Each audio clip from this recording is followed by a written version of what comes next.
All right, so Bobby Green fights this weekend, this Saturday, against Mauricio Ruffy, and I wanted to make this video to show my support, show my love, show my appreciation, show that I want him to win. You know, nobody else is doing it. He's one of my favorite. He's one of my favorite fighters, so I'm gonna be the one doing it, which is cool. He's fighting a dangerous opponent. I hope he wins. It's damn, it's wishful thinking. He's facing a really tough opponent.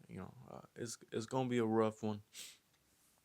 But yesterday, Wednesday, they put out the fighter interviews. I wanted to go over it. I wanted to go over his, talk about it, go over some of his responses, some of the questions, and just have fun with it. See where it goes. So, start off with question one. First of all, talk to us about the emotions heading into this one. It's a big card. It's back in Las Vegas. You fought here 100 times already. Talk to us about the emotions heading into fight week. The first question being the same boring ass question that they always ask the fighter every fight week, every chance they see a fighter, no matter where it is, no matter who it is, no matter who the opponent is. Tell us how you feel fighting here in this location on this card. The same. It's I hate this question. Even in real life, like when people ask you how you doing, it's always a lie. You never tell nobody the truth. You never tell nobody how you're really doing. It's it's got to the point where me personally in my personal life, I don't like answering this question. Don't even ask me this question. I don't like asking people the question because I know they're not gonna tell me the truth. And I don't like people asking me the question because I'm not gonna tell them the truth. So I don't like this question. They ask it a lot. I guarantee you they're gonna ask it today on today's press conference. So let's see how Bobby answers it. Take it away, Bobby. The emotions. Interesting. I don't got emotions, you know? He doesn't have emotions. I'm not afforded emotions, bro. Like, I've been in this industry like 12 years. I done seen everything. I know how this shit run, you know? And if I had emotions, trust me, y'all have been out of here, you know, with emotions. I just understand the way the world works. And you just kind of got to go with the system, you know? I don't know if that makes any sense. I'm talking in code. And if you know, you know. If you don't, you don't. Well, He answers the question in code that you got to go with the system. If you know, you know. If you don't, you know. I don't. There could be multiple things he's talking about. He could be talking about the world, could be talking about the UFC, business, whatever it is. But UFC wise, maybe it's like just go with the flow of the UFC, do what they tell you to do, and things will go good for you. So I'm gonna take it as that. He has been growing in his career in the later part of his career, so could be that, could be a life thing. You gotta go with the flow, go with the rules, go with the system, go with the plan that's set in place. So who knows? Spoken code. If you know, you know. If you don't, you don't. We don't. We do. Who knows? Next question. we've had the name change King. It's been around for a while now, but it used to be Bobby King as the nickname Green. Do you have to get a new nickname now that your name is officially King? Are we going to be King Bobby Green now, or how do we make it work? I fucking don't know, bro. I don't fucking know. Be honest, it's like, Second question is about his name change to King. Me personally, as much as I love Bobby, is it's the name change is kind of weird. I don't really agree with it. I agree with what people are saying that it's like a power thing. Like he wants people to call him king, which whatever is whatever. But it's it's a little weird. I'm gonna keep calling him Bobby, and I'm gonna keep addressing his nickname as King. That just sounds a lot better.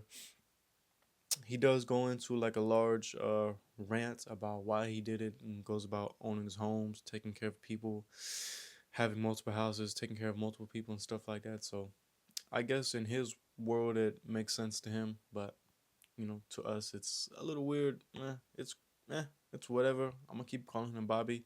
He doesn't seem to care, so that's cool. It's just whatever to him, so that's cool to see. Now on to the next question. Um, I was debating if I should even add this in the video, but I'm adding this or whatever. So talks about the TJ thing. So let's keep playing. You made a lot of headlines when you were on that podcast defending Anthony Smith and just a lot of the veterans of this game. I'm just curious, do you feel like the fans in general, because I've asked this question to Cub Swanson, I asked this to Anthony, and they say, there's some fans that never watched the WEC. They never knew you were in Strikeforce. They don't know what King of the Cage is. They don't know any of these other promotions. Do you feel like the fans that maybe discovered this sport during the pandemic when it was the only thing going have done their proper research and like they respect the veterans of the game like yourself? Yeah. First of all, I was just trying to break that shit down to TJ. And I was like, TJ, you got what, 23 fights? Look how much his body's has failed him. This is honestly, I never even thought about it this way. Like, these fighters have fight after fight after fight after fight after fight. And with the whole Anthony Lionheart Smith thing, he TJ said what he said because Anthony was saying he's still going to be champion. He has the capability to beat Alex Pereira, which was a very delusional take from his side. Me personally, I don't think he will ever be champion. I don't think he ever stood a chance of beating Alex Pereira. But I don't like. He just doesn't have it anymore. Or I don't know what it is, but his nickname is Lionheart, but he doesn't show any of that. So a lot of times when I watch his fights nowadays, it's just him not really living up to his nickname. He's kind of a quitter, kind of just gives up on himself and kind of just let the fights get away from him. But Bobby defended him, and he defended him in a good way. And let me let Bobby say it. After 23, imagine I got 50. This is my 51st. Anthony's like close to 60. You don't know what that walk is like, TJ, when we get that fucking far down, bro. 60 fights is actually insane. So I'm pretty sure when Anthony first came on the scene, he was living up to his nickname. But as time goes on, the wear and tear on the body, the fights, I never looked at it this way, but it does make a lot of sense. So TJ, there was a clip of him saying Anthony would never be champion, and it went viral, it went famous, and a lot of people he got backlash, Anthony got backlash, or whatever. But it was just what Bobby said. It just gave me a new perspective, something that I never even thought about, something that I never put together myself. So it was very cool to see this response from Bobby. So let's move on to the next question. Can you reflect on your last fight with Patty? You just said it was one of your worst fights of your career. What happened? Man, his last fight against Patty. Oh my God! Like, I still remember that night. I still remember seeing him get choked out. Like, why? He slipped. Yes, he slipped, but fuck, that fight hurt. I had Bobby winning that one. I thought he was gonna piece up Patty bad on the feet, but that's nowhere near close to what happened. Uh, Bobby went in for a jab. Patty kicked his leg out, tripped, fell into a submission, ended up getting choked out. It still it still hurts to think about it. It still hurts to think about it. You ever heard of a blooper? You know what that is? Like a blooper reel where the guy slips on a banana peel and then he falls into a bucket and, like some stupid shit like that. Well, there's some times where I've had so many fights, I'm like, hey, that's new on my list. Like, so I think I went to go punch him and he kicked my leg and then I kind of slipped and I went down. So people were like, why'd you shoot on him? And I was already like fucking down there. I kind of just fell into it. So I shot and then he capitalized on it. And so a mistake I made, fucking just slept on a banana peel. And shit happens like that, I felt like I lost a Super Bowl, and it is what it is.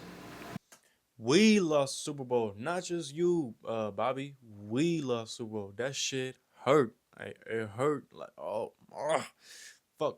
You were gonna piece him up. I know it. I knew you were, but it didn't go down that way. It didn't go down that way.